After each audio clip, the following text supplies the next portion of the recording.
미라클 모닝 애청자 여러분, 안녕하십니까?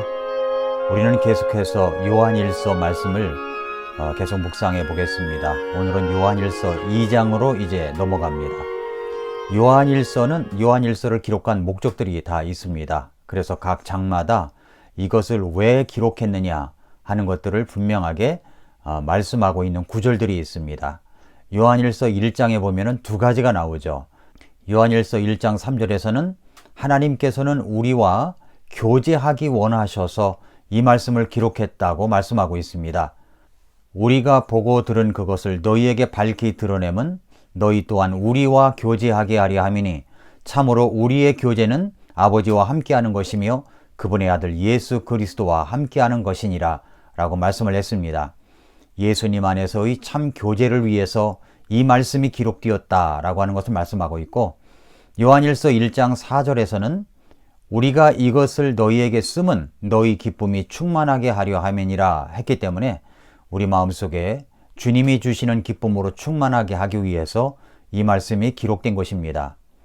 요한일서 이제 2장으로 넘어오면은 2장 1절에 요한일서를 기록한 목적을 뚜렷하게 또 말씀해 놓고 있습니다. 2장 1절에 보면은 나의 어린 자녀들아, 내가 이것들을 너희에게 쓰는 것은 너희가 죄를 짓지 아니하게 하려 함이라.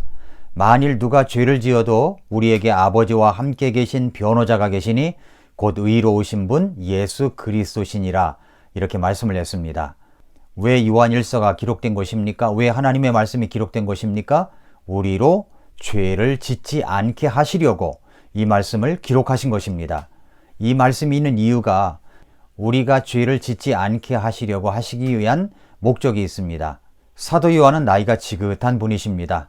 이제 예수님을 막 믿기 시작하고 어린 사람들도 있고 나이가 든 사람도 있지만 사도 요한의 입장에서 보면은 다 어린 자녀들처럼 참 사랑하는 가족을 품듯이 그렇게 이야기를 하고 있습니다. 그래서 나의 어린 자녀들아 라고 이야기를 합니다. 그러면서 내가 이것들을 너희에게 쓰는 것은 왜 썼다고 그랬죠? 죄를 짓지 않게 하려고 이 말씀이 기록된 것입니다. 그래서 우리는 죄를 짓지 않아야 합니다. 다시 말씀드립니다. 죄를 짓지 않아야 합니다. 1절 말씀을 보면 우리가 두 가지 부분을 생각할 수가 있습니다. 하나는 죄란 뭐냐 이겁니다. 죄란 무엇입니까? 또 하나는 왜 죄를 짓지 말아야 합니까? 이 두 가지를 오늘 말씀을 통해서 한번 살펴보겠습니다. 첫째로, 죄가 무엇일까요? 죄란 무엇입니까? 죄라고 하는 것은 하나님이 우리에게 말씀하신 법에 순종하지 않는 것, 불순종하지 않는 것이, 불순종하는 것이 죄입니다. 죄란 하나님이 우리에게 주신 거룩한 법에 순종하지 않는 것이 죄입니다. 하나님의 법에 불순종하는 것이 죄입니다.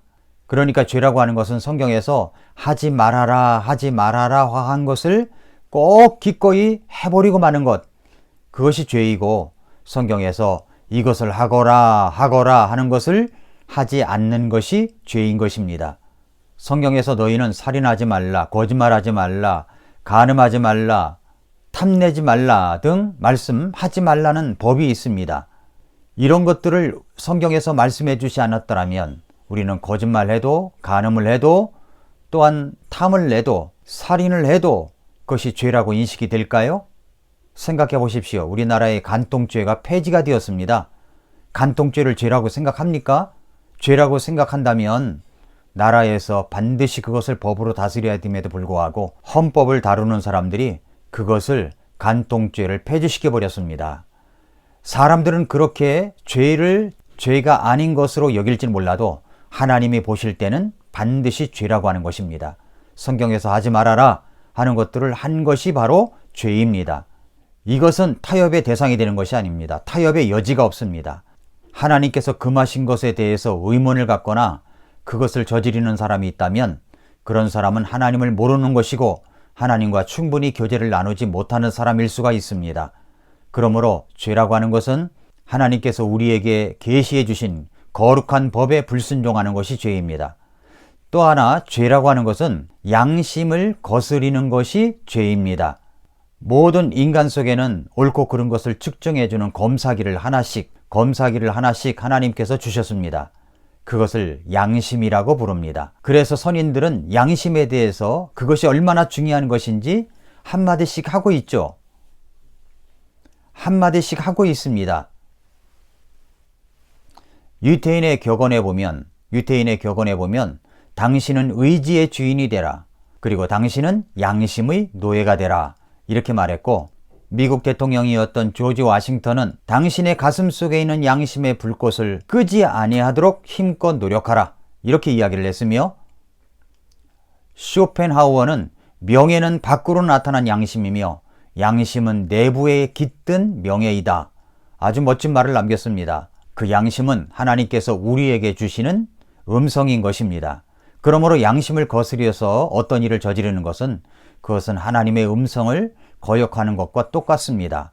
물론 양심이 불에 타버리고 화인을 맞으면 아무렇게나 양심에 거리낌 없이 하는 사람도 있습니다마는 올바른 양심, 정상적인 양심은 옳고 그름을 분명히 구별할 수가 있다는 것입니다. 또 하나, 죄라고 하는 것은 우리가 진리에 의해서 지배받는 것이 아니라 욕망에 의해서 지배받는 것이 죄라고 하는 것입니다. 많은 사람이 진리에 대해서 흥미를 느끼지 못합니다. 내가 진리에 의해서 지배받는 것이 아니라 죄가 지배받는 생활을 한다면 하나님의 진리의 말씀을 거부하는 태도입니다. 하나님의 생각이 내 삶의 중심에 들어오지 못하도록 하겠다는 태도인 것입니다. 그것이 바로 죄입니다. 그렇다면 두 번째로 왜 죄를 짓지 말아야 합니까? 죄라고 하는 것은 하나님께서 싫어하시고 하나님에 의해 정죄되었기 때문입니다. 하나님은 죄를 몸서리 칠 정도로 싫어하십니다. 그 죄가 가져올 파국을 우리 주님께서 아시기 때문입니다. 왜 죄를 지어서는 안 됩니까? 그것은 죄라고 하는 그 본질 자체가 잘못된 것이기 때문입니다. 죄라고 하는 것을 객관적인 안목으로 우리 자신을 들여다볼 수 없는 것이, 그것이 참 가장 큰 문제입니다.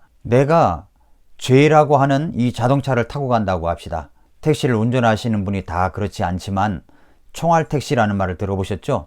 총알택시를 타면은 보통 교통법규를 무시하고 달립니다. 그러면 내가 그 안에 타고 있기 때문에 그렇게 교통법규를 무시하고 쏜살같이 달려가는 것 자체를 보면 내가 탄 차이기 때문에, 내가 빨리 가야 되기 때문에 용서가 되고 아무렇지도 않게 받아들인다는 것입니다. 그러나 그 총알택시를 보고 있는 다른 자동차에 타고 있는 사람들이 그 총알택시를 보고 있다면, 교통법규를 어기고 있는 그 차를 보고 있다면 무례하게 끼어들고 그런다고 할 것 같으면 굉장히 불쾌하게 생각이 되죠. 왜 저렇게 교통법규를 어기고 다니는가, 이렇게 생각되지 않습니까? 그것이 바로 죄라고 하는 것을 객관적으로 보지 않기 때문입니다. 내가 하면 로맨스고 남이 하면 스캔들이라고 하는 내로남불식의 이런 모습이 바로 잘못된 안목이라고 하는 것입니다. 왜 죄를 지어서는 안 됩니까? 그 죄라고 하는 본질 자체가 잘못된 것이기 때문입니다. 왜 죄를 지어서는 안 됩니까? 그 죄 때문에 하나님께서 독생자 예수 그리스도를 이 땅에 보내주셔야만 했습니다. 그 죄 때문에 예수님께서는 순환과 고난과 모진 고통과 조롱을 당하시고 십자가에 6시간 동안 매달리며 고통을 당하시다가 죽으셔야 했기 때문입니다. 그렇기 때문에 우리는 그 죄를 지어서는 안 되는 것입니다. 예수님이 그 죄 때문에 이 땅에 오시고 심판을 받아 십자가에서 죽기까지 하셨는데 그 죄를 지어야 합니까? 그 죄를 짓고 또 살아가야 되는 것입니까?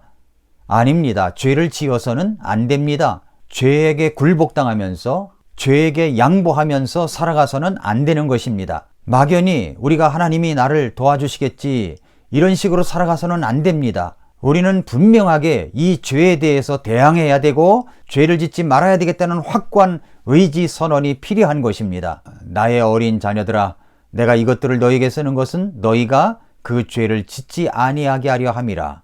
노 사도가 어린 자녀들 같은 그리스도인들에게 이렇게 죄를 짓지 말아야 된다고, 그래서 이 서신서를 썼다고 강조하고 있습니다.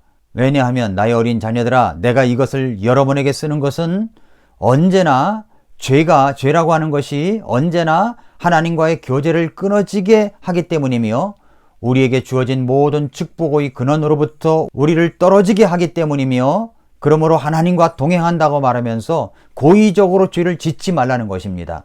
고의적으로 죄를 짓는 순간 하나님과의 교제에서 우리는 떨어져 나갈 것이며 우리는 스스로 망하는 구렁텅이로 빠져들어가게 될 것이기 때문입니다. 사랑하는 애청자 여러분, 죄는 언제나 지독한 절망의 구렁텅이로 우리를 빠지게 합니다. 한번 죄를 시작하면 두렵고 떨림이 있지만 두 번, 세 번 반복하면 그것도 없어져 버립니다.